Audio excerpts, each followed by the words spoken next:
Ruang rapat gedung tinggi di pusat Jakarta terasa membeku ketika suara ayahku bergema melalui mikrofon. Namaku, Sinta Wijaya, tidak tercantum dalam daftar pewaris Nusantara Group yang baru saja diumumkan. Karena dia telah memilih untuk menikahi seorang wanita, katanya dengan nada dingin yang memotong udara, dan saat itu seluruh ruangan berubah menjadi kekacauan bisu yang hanya diisi oleh detak jantungku sendiri. Aku duduk di kursi paling ujung, tanganku mencengkeram pinggir meja hingga jari-jari memutih. 20 tahun pengabdian, 20 tahun aku menyembunyikan segalanya demi keluarga ini, dan kini semuanya lenyap hanya karena satu pilihan yang tak pernah kusebutkan di depan mereka. Rina. Nama itu muncul di benakku seperti bayangan yang tak bisa kuhapus. Kami bertemu 10 tahun lalu di Universitas Indonesia saat kuliah bisnis. Dia mahasiswi berprestasi dari keluarga sederhana di Bandung, aku pewaris tunggal yang selalu diawasi.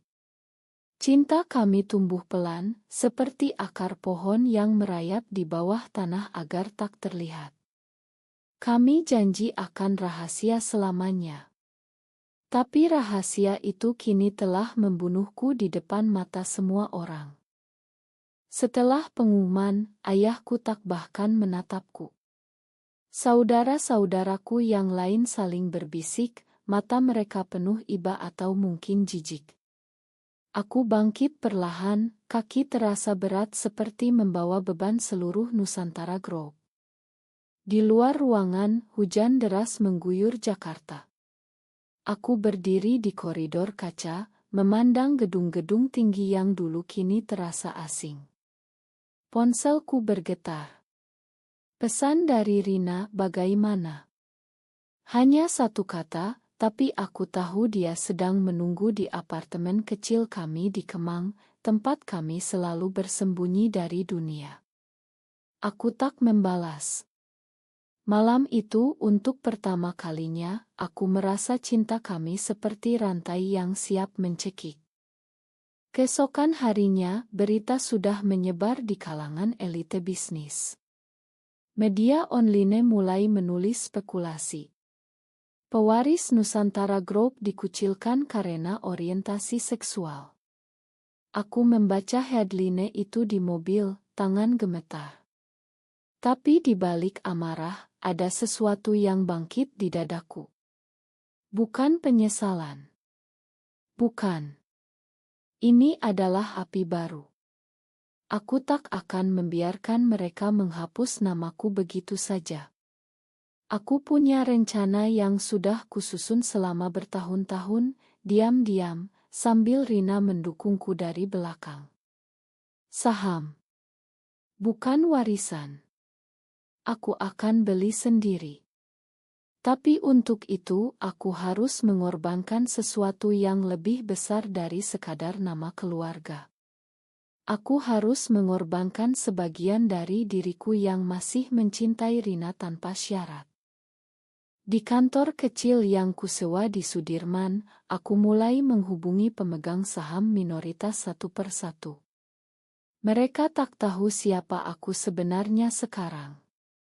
Aku menggunakan nama samaran, pertemuan di kait tersembunyi. Setiap kesepakatan terasa seperti pisau yang kumasukkan ke dada sendiri. Rina tak tahu detailnya. Aku bilang padanya, ini untuk kita. Dia tersenyum, tapi matanya menyimpan keraguan yang mulai tumbuh. Malam itu di apartemen, saat kami duduk di balkon menghadap lampu kota, dia bertanya pelan, Sinta, apa kita masih punya tempat di dunia ini? Aku tak menjawab. Aku hanya memeluknya lebih erat, seolah pelukan itu bisa menahan badai yang akan datang. 2 bulan berlalu sejak pengumuman itu. Saham-saham kecil mulai berpindah tangan ke rekening rahasiaku. Aku bekerja seperti mesin, siang malam, bertemu investor di hotel-hotel mewah tanpa pernah menyebut nama keluarga. Rina tetap di posisinya sebagai manajer keuangan di perusahaan saingan, Maju Jaya, yang selama ini selalu bersaing dengan Nusantara. Itu bagian dari rencanaku. Dia memberiku informasi internal tanpa pernah bertanya kenapa. Cinta kami masih ada, tapi semakin tipis seperti kertas yang mulai robek di pinggir. Suatu malam, di sebuah restoran kecil di Menteng, aku bertemu dengan Pak Harun, pemegang 8 saham yang selama ini netral. Dia seorang pria tua yang dulu dekat dengan kakekku. Kau tahu risikonya, nak, katanya sambil menyesap kopi.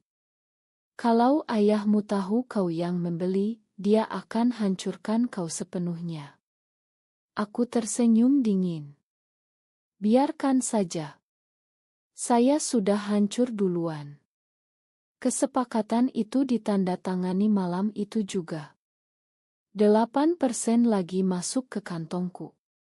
Total sudah 20 tilu. Masih jauh dari 50 hiji, tapi setiap langkah terasa seperti kemenangan kecil yang dibayar mahal. Rina mulai curiga. Di apartemen, dia melihat map-map dokumen yang tak pernah kubiarkan dia baca. Kau berubah, Sinta, katanya suatu pagi saat kami minum kopi. Suaranya pelan tapi tajam. Dulu kita janji tak akan biarkan bisnis menghancurkan kita. Aku memandangnya lama.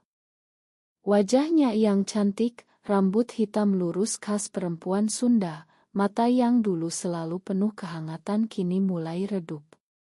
Aku ingin bilang semuanya, tapi rahasia ini terlalu berat. Ini untuk masa depan kita, jawabku akhirnya. Dia tak membantah, tapi malam itu kami tidur membelakangi satu sama lain untuk pertama kalinya. Sementara itu, di dalam Nusantara Group, saudaraku yang paling muda, Adi, mulai menduduki posisi yang seharusnya milikku. Dia tak punya pengalaman, tapi nama Wijaya cukup untuk membuat Dewan Direktur patuh.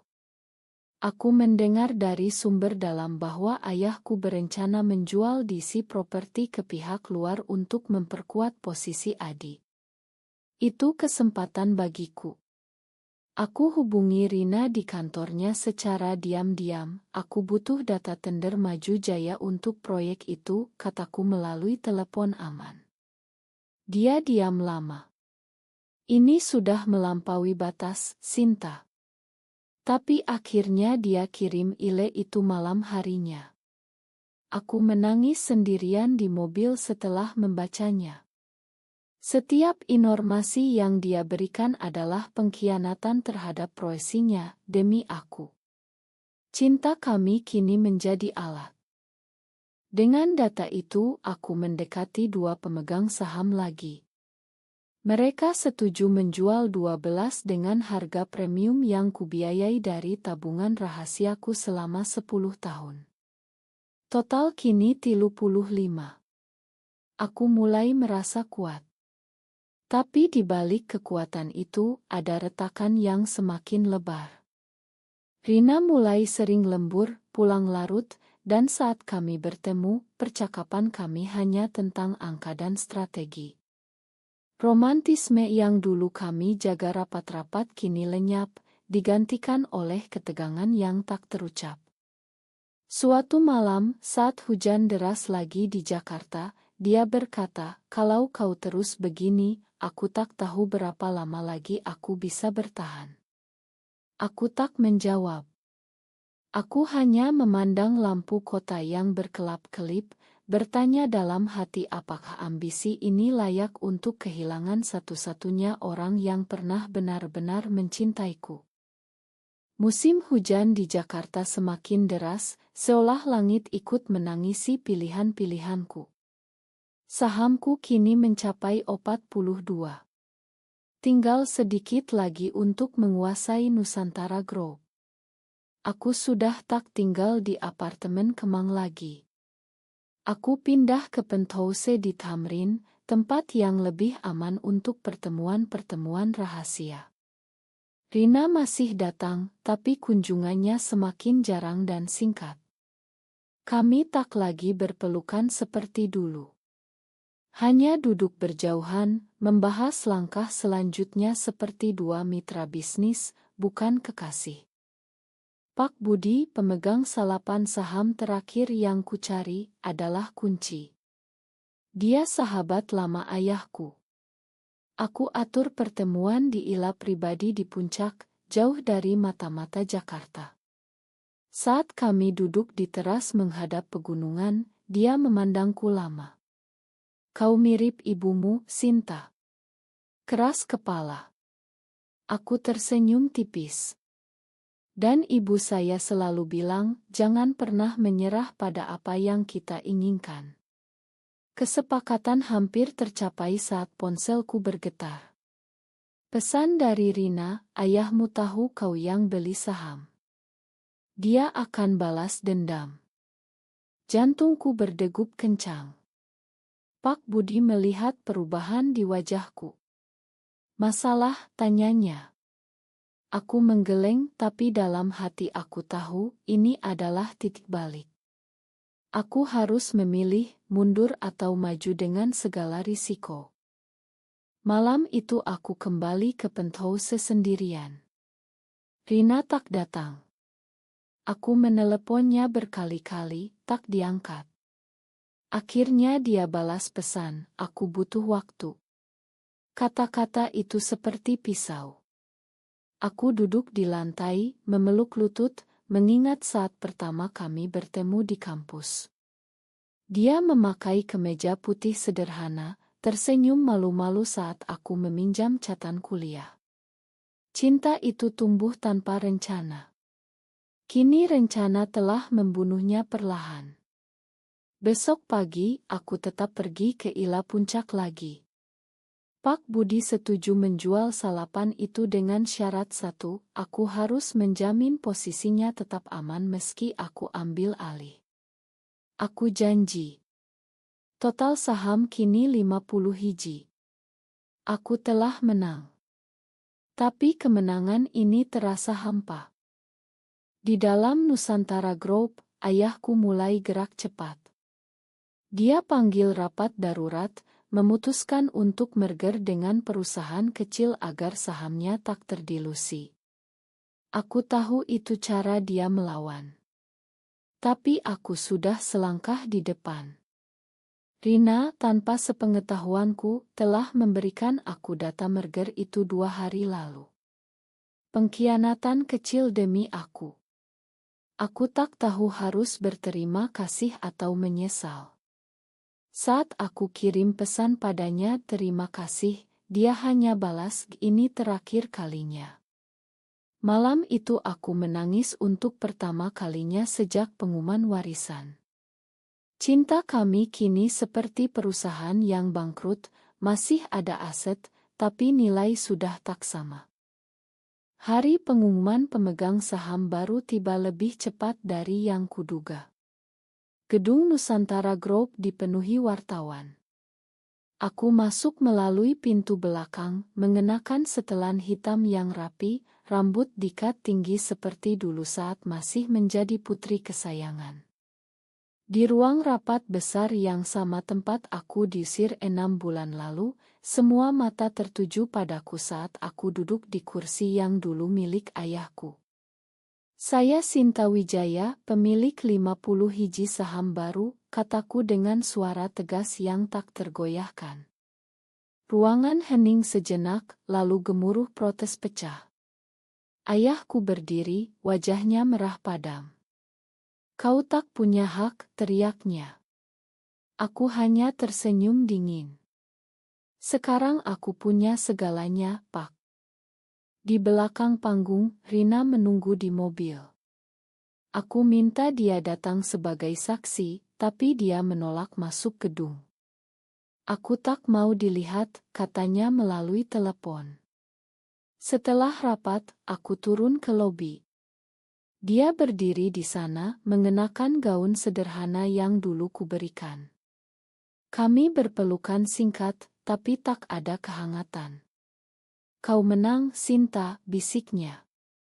Tapi apa yang kau menangkan sebenarnya? Aku tak bisa jawab. Malam itu untuk pertama kalinya setelah berbulan-bulan, kami tidur bersama lagi. Tapi itu bukan cinta. Itu hanya kebiasaan lama yang mencoba bertahan. Keesokan harinya, aku mulai membersihkan dewan direktur. Adi dipecat tanpa ampun. Saudara-saudaraku yang lain diberi posisi kecil.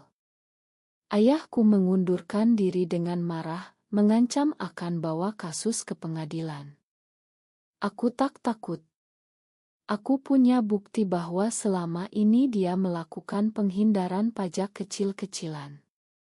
Rina tahu itu karena dia yang membantuku mengumpulkan data. Setiap malam, dia semakin pendiam. Kau menjadi seperti mereka, katanya suatu sore di penthouse. Dingin. Tak kenal ampun. Aku memandangnya lama. Aku lakukan ini untuk kita berdua. Dia menggeleng. Tidak, Sinta.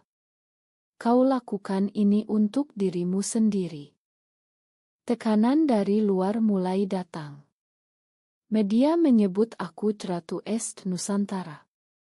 Keluarga besar Wijaya memutuskan hubungan. Tapi saham naik 15 dalam seminggu karena investor percaya pada isiku yang lebih modern. Di tengah semua itu, Rina mulai sering absen. Dia bilang sibuk di Maju Jaya, tapi aku tahu dia sedang menjauh. Suatu malam aku ikuti dia diam-diam, dia bertemu seorang wanita lain di kai kecil di Senopati. Bukan selingkuh. Hanya teman lama. Tapi melihat mereka tertawa lepas membuatku sadar, aku telah kehilangan bagian dari Rina yang dulu. 6 bulan setelah pengambilalihan, Nusantara Group berada di bawah kendaliku sepenuhnya.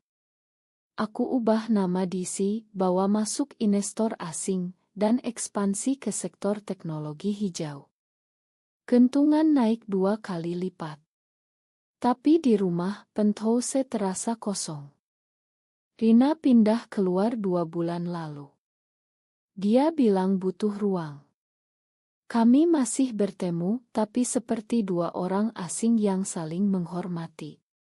Aku tahu ini akibat keputusanku. Setiap langkah maju di bisnis berarti 1 langkah mundur di cinta kami. Suatu hari, ayahku datang ke kantor. Sudah tua, berjalan dengan tongkat. Dia tak lagi marah. Hanya lelah. Kau menang, Sinta. Tapi lihat apa yang kau korbankan. Dia tinggalkan amplop berisi oto-oto lama kami keluarga. Malam itu aku menangis sendirian. Rina menelepon keesokan harinya. Aku dengar ayahmu datang. Kau baik-baik saja. Suaranya lembut lagi, seperti dulu. Kami bertemu di taman pribadi di belakang penthouse. Untuk pertama kalinya setelah lama, kami berpelukan tanpa kata. Matahari terbenam di Jakarta, angin sepoi membawa aroma bunga. Saat itu, sejenak, aku merasa bahagia lagi. Tapi bahagia itu rapuh. Besoknya, krisis datang. Salah satu mitra besar mundur karena tekanan dari keluarga Wijaya yang tersisa. Saham turun 8. Aku harus ambil keputusan cepat, jual DC kecil atau pekratusan karyawan. Aku pilih P. Rina menelepon marah. Kau tak pernah berubah. Orang-orang itu punya keluarga. Aku jawab dingin, ini bisnis. Malam itu dia datang ke penthouse, mata merah. Aku tak bisa lagi, Sinta. Cinta kita sudah mati karena ambisimu. Aku tak menahan dia. Aku biarkan dia pergi. Pintu tertutup pelan, dan aku berdiri di balkon sendirian, memandang kota yang kini sepenuhnya milikku. Tapi kemenangan ini terasa pahit. Aku mulai sadar setiap keputusan dingin yang kuambil telah menghancurkan bagian dari diriku. Rina tak pernah kembali. Aku dengar dia pindah ke Bandung membuka usaha kecil sendiri. Aku tak menghubunginya. Aku sibuk membangun kerajaan yang kini kosong di dalam. 1 tahun kemudian, aku berdiri di panggung acara tahunan Nusantara Group sebagai pemimpin baru. Ruangan penuh investor, media, dan pejabat. Aku berpidato tentang isi masa depan, suaraku tegas dan percaya diri. Tapi di balik senyum, ada kekosongan yang tak terisi. Setelah acara, di ruang IP, seorang jurnalis bertanya, "Apa rahasia kesuksesan Anda?" Aku hampir jawab pengorbanan, tapi aku tersenyum saja. Kerja keras dan isi jelas. Malam itu, di penthouse yang sama, aku membuka laci lama. Di dalamnya ada foto kami berdua di taman dulu, tersenyum bahagia. Aku pegang foto itu lama. Ponsel bergetar. Pesan dari nomor tak dikenal, "Aku bahagia sekarang. Semoga kau juga." Itu Rina. Aku tak balas. Aku letakkan foto itu kembali, lalu matikan lampu. Jakarta di luar masih berkelap-kelip, tapi bagiku, cahaya itu sudah tak lagi hangat. Aku telah menang di dunia bisnis. Aku ambil kembali apa yang dirampas dariku. Tapi di sepanjang jalan, aku kehilangan satu-satunya hal yang pernah membuatku merasa hidup. Cinta kami adalah korban pertama dari ambisiku, dan aku tahu tak ada jalan kembali. Benarkah bahwa dalam dunia bisnis dan kekuasaan, cinta sejati harus selalu dikorbankan demi ambisi? Benar atau salah?